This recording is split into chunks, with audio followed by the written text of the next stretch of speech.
No gold is not in her.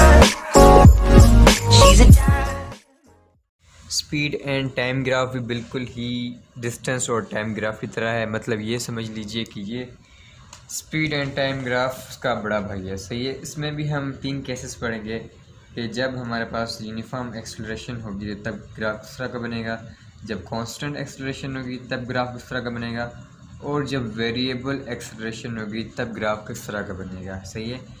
अब acceleration का तो आपको पता है कि एक्सेलरेशन क्या होती है। एक्सेलरेशन होती है rate of change of velocity per unit time. सही है।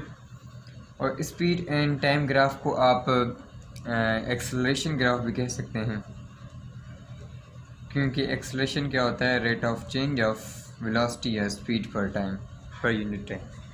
ओके। अब आप यहाँ पे देखें, जब बॉडी ये है इसका ग्राफ का ओरिजिन, ठीक है। ओरिजिन वो पॉइंट होता है जब कोई भी बॉडी रेस्ट पे होती है, मतलब जब कोई किसी बॉडी ने डिस्टेंस कवर नहीं किया होता या उसने कोई भी जर्नी स्टार्ट नहीं किया होता, ठीक है। अब ये है आपका टाइम, क्योंकि एक्स एक्सिस पे आप टाइम लेते हैं, क्योंकि ये आपकी है इंडिपेंडेंट क्वांटिटी, ठीक है। और वाई एक्सिस पे आप लेते हैं डिपेंडेंट क्वांटिटी, डिपेंडेंट, जो कि आपकी वेलोसिटी या स्पीड को शो कर रही है। सही है। अब 1 सेकंड के बाद जो बॉडी की वेलोसिटी हो गई वो हो गई 5 मीटर पर सेकंड, ठीक है। फिर दूसरे सेकंड में बॉडी की जो वेलोसिटी हो गई वो हो गई 10 मीटर पर सेकंड। फिर तीसरे सेकंड के बाद बॉडी की वेलोसिटी हो गई वो हो गई 15 मीटर पर सेकंड, ठीक है। सो आप यहाँ पे नोट करें कि हर सेकंड के बाद जो बॉडी की वेलोसिटी चेंज हो रही है या स्पीड चेंज हो रही है वो इक्वल हो रही है। सो हमारा जो ग्राफ बनेगा वो कुछ इस तरह का बनेगा, एक स्ट्रेट लाइन सी बन जाएगी। स्ट्रेट लाइन क्यों बन रही है? क्योंकि पिछले डिस्टेंस और टाइम ग्राफ में भी जो यूनिफॉर्म स्पीड थी, ठीक है, वो भी हमारे पास एक स्ट्रेट लाइन बन रही थी, उसका ग्राफ एक स्ट्रेट लाइन बन रहा था। इसमें भी जो यूनिफॉर्म एक्सेलरेशन है उसका भी एक स्ट्रेट लाइन ग्राफ बन रही है, क्योंकि ये हमारे पास एक यूनिफॉर्म है, क्योंकि इक्वल वेलोसिटी चेंज हो रही है in equal interval of time. देखें हर सेकंड में एक इक्वल वेलोसिटी चेंज हो रही है, ठीक है। पहले सेकंड में 5 मीटर पर सेकंड थी, फिर दूसरे सेकंड में 10 मीटर पर सेकंड, फिर तीसरे सेकंड में 5 मीटर पर सेकंड और वेलोसिटी इंक्रीज़ होगी। मतलब हर एक सेकंड में एक इक्वल वेलोसिटी इंक्रीज़ हो रही है, मतलब 5 वेलोसिटी इंक्रीज़ हो रही है। इसलिए हम इसको क्या कहेंगे, यूनिफॉर्म एक्सेलरेशन कहेंगे, क्योंकि इक्वल वेलोसिटी चेंज हो रही है in equal interval of time. अगर इसको हम फार्मूले के हिसाब से देखें, acceleration is equals to change in velocity. अब चेंज इन वेलोसिटी को किस तरह डिनोट करते हैं, VF minus VI divide by change in time, ठीक है। अब फर्स्ट सेकंड में देखें, ये फर्स्ट सेकंड आपका क्या है, VF है, और VI क्या है, V आपका जहाँ पे टाइम 0 था। जब टाइम 0 होगा तो वेलोसिटी भी 0 होगी। सो VF क्या है यहाँ पे, VF आपके पास है 5 मीटर पर सेकंड, और VI क्या है 0 मीटर पर सेकंड, और टाइम क्या है आपके पास 1 सेकंड है। सो ये आपका आएगा 5 मीटर पर सेकंड स्क्वायर।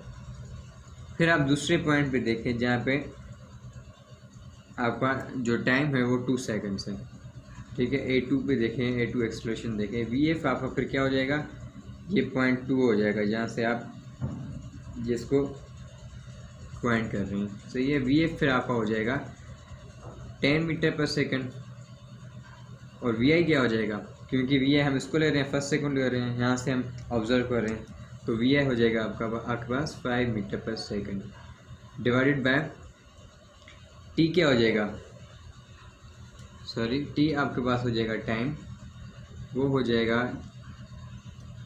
क्योंकि फाइनल टाइम हो जाएगा आपके पास 2 और इनिशियल टाइम हो जाएगा बस 1 सेकंड।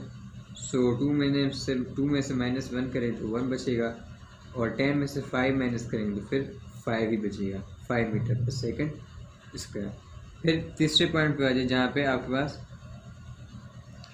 वेलोसिटी हो गई 50 मीटर पर सेकंड, A3 देखें। फिर फाइनल हो जाएगा आपके पास वेलोसिटी 15 हो जाएगी, और इनिशियल जो वेलोसिटी हो जाएगी वो हो जाएगी आपकी 10, सही है।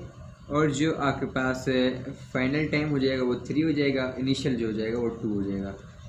15 में से 10 माइनस करें 5, 3 से -2 करेंगे फिर 1, तो यहाँ पे 5 मीटर पर सेकंड इसका है। देखिए हर इंटरवल में आपके पास एक इक्वल वेलोसिटी इंक्रीज़ हो रही है या चेंज हो रही है, इसको हम कहेंगे यूनिफॉर्म एक्सेलरेशन। अब दूसरा केस देंगे कांस्टेंट एक्सेलरेशन, मतलब कि जब बॉडी 15 मीटर पर सेकंड वेलोसिटी पे पहुंची तो बॉडी ने उसी वेलोसिटी या स्पीड को बरकरार रखा, सही है। मतलब उसके बाद उसकी वेलोसिटी में कोई भी चेंज नहीं आया, 15 मीटर पर सेकंड पे पहुंची, फिर उसी स्पीड से या वेलोसिटी से अपनी जर्नी को कंटिन्यू किया, सही है। सो आपका जो इंक्रीज़ हुआ सिर्फ टाइम इंक्रीज़ हुआ, ठीक है, टाइम चलता रहा, लेकिन जो वेलोसिटी है वो नहीं चलती रही, मतलब इंक्रीज़ है डिक्रीज़ नहीं हुई, वो एक कांस्टेंट स्पीड से ट्रैवल करती रही बॉडी। किस स्पीड से या वेलोसिटी से? 50 मीटर पर सेकंड से। ये हो जाएगा आपके पास कांस्टेंट एक्सेलरेशन का।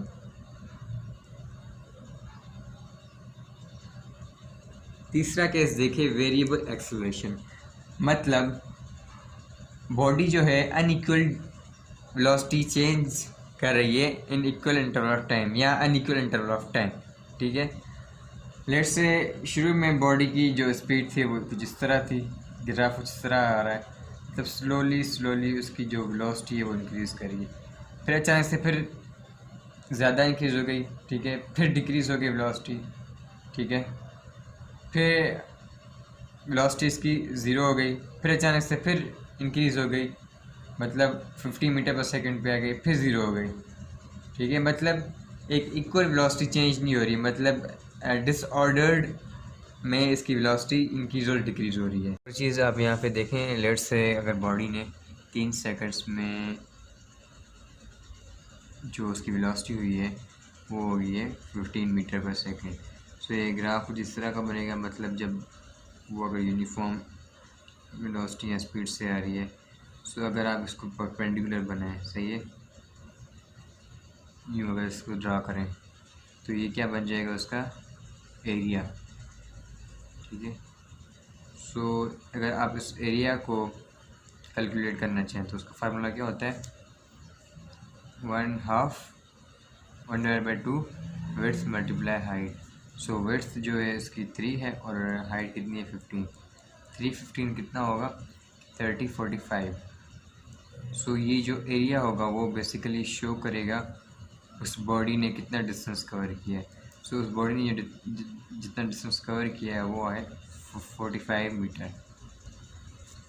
अगर आप उसका एरिया कैलकुलेट करते हैं जो ग्राफ का एरिया बन रहा है, सो वो उसकी उस बॉडी की बेसिकली डिस्टेंस को शो करेगा कि उस बॉडी ने कितना डिस्टेंस कवर किया है।